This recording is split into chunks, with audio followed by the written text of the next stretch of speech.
Hello and welcome to another episode of What's Happening Lately with Lae T. I'm your host, Raro Lae, and this week we have another weekly rundown of all things entertainment. With WizKid's birthday just passing, all eyes are certainly on WizKid. So much so that WizKid and the mother of his third child, Jada, who also is on his management team, are no longer following each other on Instagram. This is weird though, because Jada definitely posted a photo of him and her son on the feed just days ago. So we're kind of wondering if there actually is trouble in paradise, or maybe they just don't feel like following each other. So let's talk about Nicki Minaj and Cardi B. The infamous $5,000 basket. So here's the tea. After actually calling the store, they said that Nicki Minaj never ordered a $5,000 basket.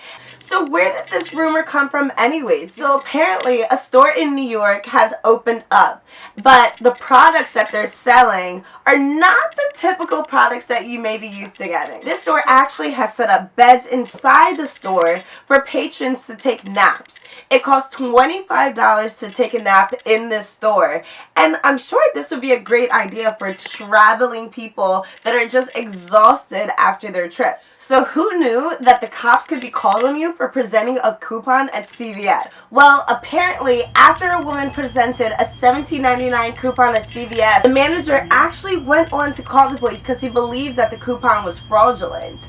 It turns out that the coupon was not fraudulent, and that man has now been fired along with another employee from that same CVS location.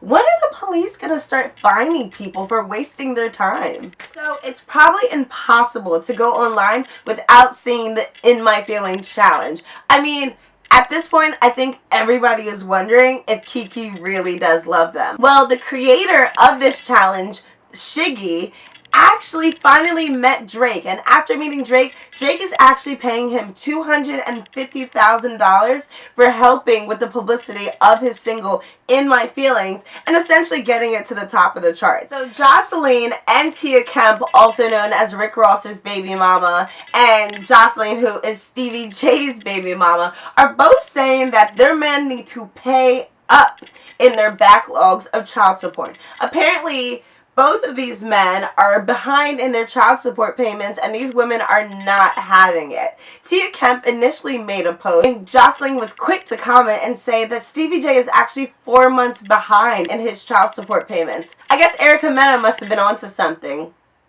Charlie Boy's daughter recently introduced her girlfriend to the entire world. This is news because in Nigeria it is actually illegal to be gay.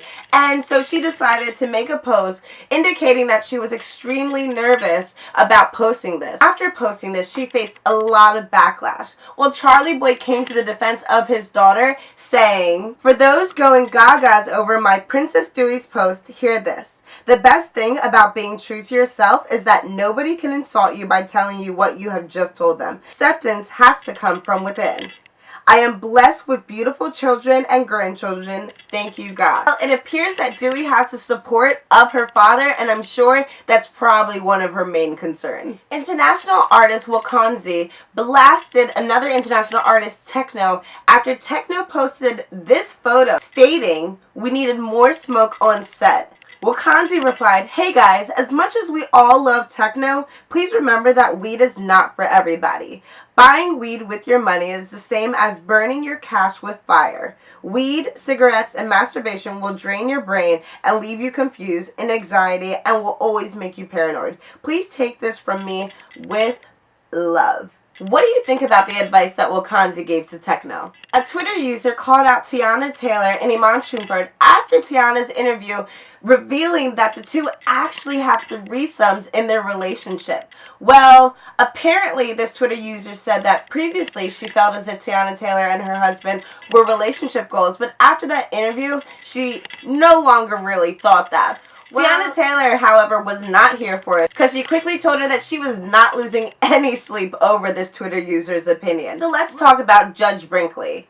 For those of you who are not familiar with Judge Brinkley has essentially been the problematic judge in Meek Mill's case, and the one who refuses to dismiss the case or to assign him a new trial. Well, it seems as if Meek Mill isn't the only one that's had enough of Judge Brinkley. Her own lawyer apparently is over her antics as well. In a secret recording that has now been released, the judge can be heard on tape saying he is on the wrong side of the case, and he doesn't get why the judge just won't give up this case. His view of Judge Brinkley refusing to give Meek Mill a new trial. Let me tell you something. That was hard to do because defending this judge would not become that. If I was a judge in this case, prosecution would have to agree, but goodbye. See you later. That's ridiculous. But the best case that ever happened. You know what I mean?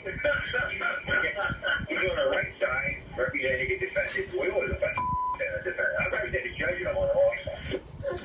This has been another episode of What's Happening Lately with Lae T. I'm your host, Raro Lae. Make sure that you subscribe to my YouTube channel at youtube.com/Raro Lae. Give it a thumbs up and leave some love in the comment section. Thank you once again for tuning in. I'm your host, Raro Lae. Of course, make sure to check out RaroLae.com to read up on all the entertainment news, as well as follow us on our social media pages at the Raro Lae blog.